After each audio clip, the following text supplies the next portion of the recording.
Well, hello there. Welcome to the latest and greatest podcast, also known as From the Ground Up.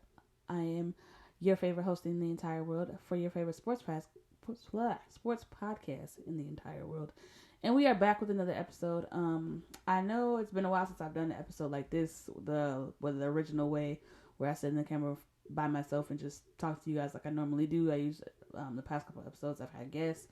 The episodes before that we were in Vegas for the pop up shop, so that was a kind of a different form and different setup. But I wanted to get back to basics here because there was a lot of things. There are a lot of things. I'm sorry that I need to talk about, and I feel like y'all need to hear me talking about because there's a lot of things I have opinions on. So we're gonna get right into it. No further ado. Now, first thing I want to talk about, off top, off rip, is the Los Angeles Lakers, and of course, my king, the goat, LeBron James.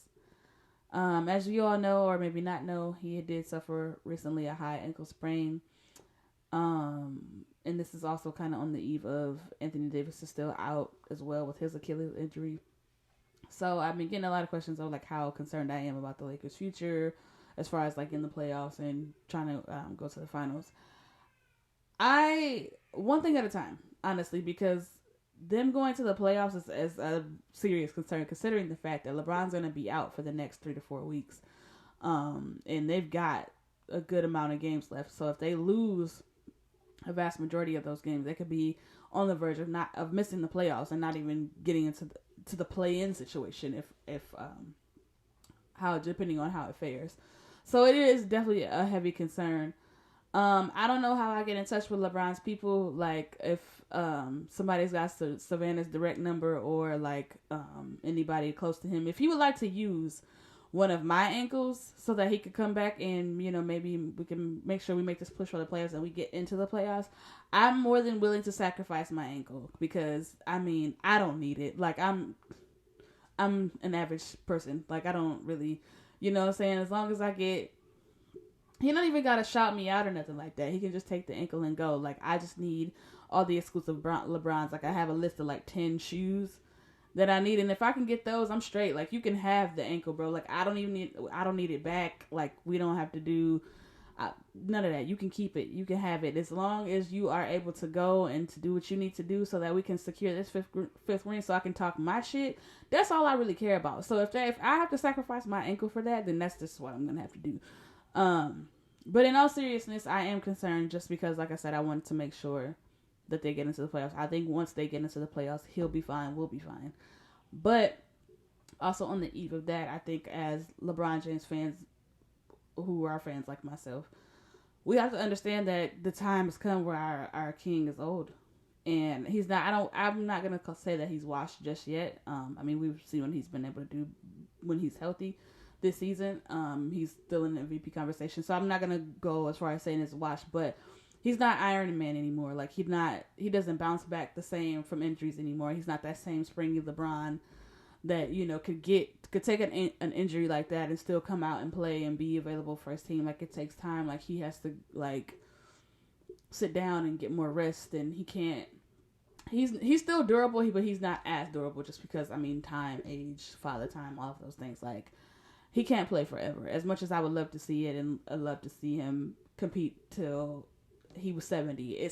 The reality is it's not gonna happen. So, it's a hard truth, but it's the truth. I mean, Father Time is undefeated no matter who you are. I mean, they got Kobe, it got Jordan, they got all the greats. So, it's bound and determined to happen. I still think he has maybe one more solid like high competing at a high level year.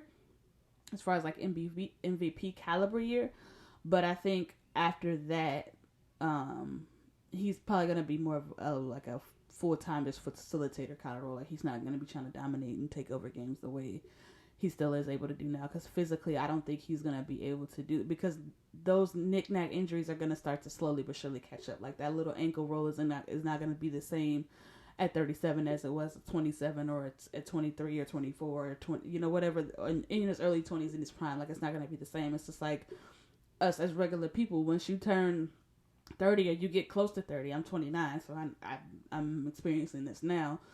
You don't bounce back the same. Like it's just not the same. So like I said, he's unfortunately The time is coming. I don't think it's come yet, but it is coming.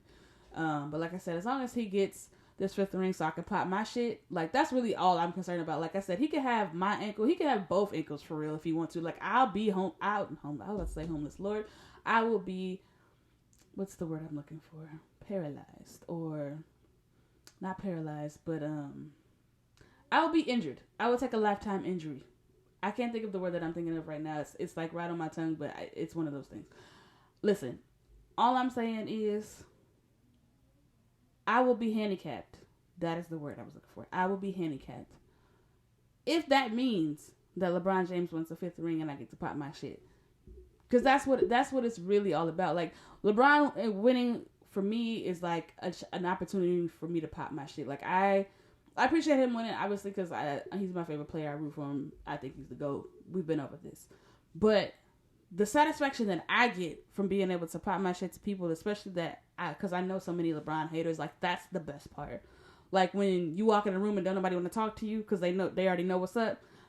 That's what I need him to win this 5th championship for, just so I can have that got your ass moment. Like, you know what I'm saying? Like, you know, when somebody is like ducking you or dodging you because they know you got some shit to say to them and that they don't want to hear, but they know it's facts. It's one of those things. So, Bron, get ready, rest up. Like I said, the offer still stands. If you need an ankle or two, I got you. Moving right along, I want to get into, okay, so there's a story about Steve Kerr that came out, and he was talking about the Warriors and about coaching and Kevin Durant and things of that nature. Now, the conversation that he had with an interviewer, basically along the lines, like, I'm going to paraphrase, I'm not going to say the exact quote because I can't remember verbatim, but I'll paraphrase. So he basically was saying how coaching the Warriors in the first few years was fun during the championship run. And then the very last year when they got to the finals in KD's last year, how it wasn't fun anymore. And he enjoyed the season that they had after that where they went like 18-50 more than he enjoyed them than that last season going to the NBA finals. The quote was put out. KD responded and said, "That's hilarious." I guess the reporter later on came back and said that he misquoted Steve Kerr and that he didn't verbatim say those particular words, but he alluded to him saying something along the lines. Here's what I think. I think that there is a bitterness between KD and the Warriors within that last year. I think that point was made very evident during that last year when him and Draymond got into it and Draymond called him a bitch. I think that in the long run that KD regrets his decision going to Golden State. Not, obviously he doesn't regret winning 2 championships. I think he regrets it because it didn't give him the validation that he thought it would. Because he even said himself after he won the championship that he thought he was going to be validated and he was going to feel this sense of freedom and this sense of like this weight lifted off his back, and that he would be in the conversations with the LeBrons, the Jordans, the Kobes, and that didn't happen. So he was unhappy still. Like, he went to Golden State searching happiness and adding to his legacy, obviously by winning a championship and ultimately beating LeBron. But once he got it, he didn't receive the validation that he thought he would receive. I think on the Warriors end, I don't think they ever appreciated KD the way that KD wanted them to appreciate him, and I don't think KD realized that going to a team that's already built, like, let's just say, the Golden State Warriors are pretty much like a Lamborghini, and KD was the suicide doors. Like, you know what I'm saying? Like, it was like, you don't need it because it's like you already have the Lamborghini, but it's like it makes it pop a little bit more. Like, it's just like, all right, like, you got the Lambo, oh, you got the suicide doors, like, that's tight. It's the same thing. It's the same connection with KD and the Warriors. It's like they didn't need KD, but adding KD, obviously it catches your eye a little bit more because it's like, wow, you got somebody that can walk in on a drunken night and drop 30 points per game and go home and call it a night, and that's an easy dub. Like, it just, they didn't need it, but they had it, so it's like, why not utilize it? But like I said, I feel like there's bitterness on both sides of that situation. It's like that situation reminds me of like if you have a celebrity crush and you're like, they're just like the finest person in the world, and you like, man, if I got with them, if I just had them, like it would be the greatest thing ever. And then you get with them and you realize that they're a complete jackass and not what you thought that they were.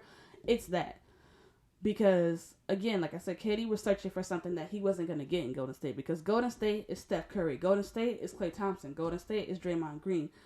They don't give a damn about KD. Like, you're cool, but you don't add anything. You don't really add anything else that we already don't have. It's just, you just make it easier. So, I think Steve Kerr did say something along the lines of this. I don't know if he said these exact words verbatim, but I do feel like he did say that because I feel like that's how he feels, how the GM feels, and how the rest of the Warriors feel. In all honesty, but a lot of times when it comes to professional athletes and when they talk about each other, especially when they have a breakup, that wasn't really applicable. They what's the word I'm looking for? There's like a passive aggressive energy, pretty much. They kind of just like, throw rocks and hide their hand in so many words. And I just feel like that situation is always going to be that. And I can't wait for the day for the 30 for 30 for the real shit to come out, because it's going to come. And there's going to be more to it, like more drama and more things that we didn't even have any idea about. But yeah, so that's pretty much my take on that. And the last thing that I want to get into, because I saw this on Twitter the other day, somebody posted something, and I'm gonna just do this real quick, and I'm gonna end it here.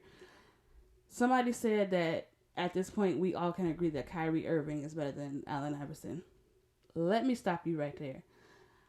There is not a day on this earth, in hell, in another country, in another city, in another state, that Kyrie Irving is better than Allen Iverson. Now, don't get me wrong. I love me some Kyrie Irving. I love watching him play. He's a little weird, but I feel like his heart is in the right place. But that is besides the point.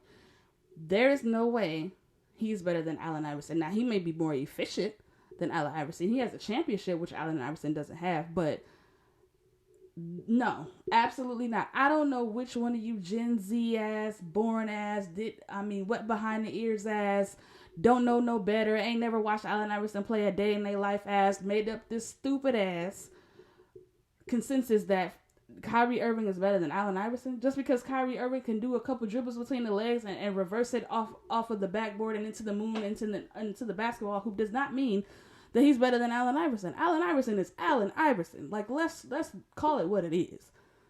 Granted, Allen Iverson could have been a lot better, yes. But Kyrie has never put a team on his back the way that Allen Iverson did. He could not have taken that 2001 76ers team to the finals.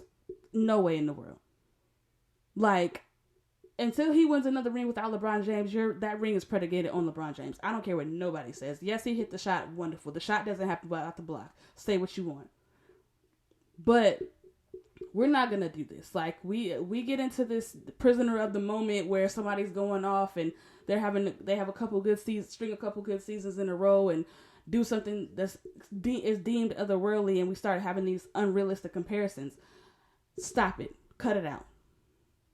I don't even think Kyrie Irving would say that he feels like he's better than Allen Iverson. Like, please stop playing. Like, the people gave Allen Iverson a nickname. Kyrie Irving gave himself a nickname. There's a vast difference. Like, we gotta cut this out. You Gen Z so-and-sos, I'm not gonna say what I really want to say because my mom watches this and I already cussed enough. But you know what I was getting at. Allen Iverson is Allen effing Iverson. And don't you ever get it mistaken. Like I said, love Kyrie. Love Kyrie's game. Think Kyrie's a cool dude. A little weird. But hey, whatever. It is what it is. Everybody has their quirks. He's not better than Allen Iverson, though. I will take AI any day over Kyrie Irving. Any day. If I'm going in the trenches and we in a dogfight, and as far as in a basketball game, I want Allen Iverson. Now, that's not to say Kyrie Irving can't, deliver. Obviously, we've seen what he can do in the clutch, but let's not play with my man's name, please. Please. Let's not ever have to have this conversation ever again. Episode concluded.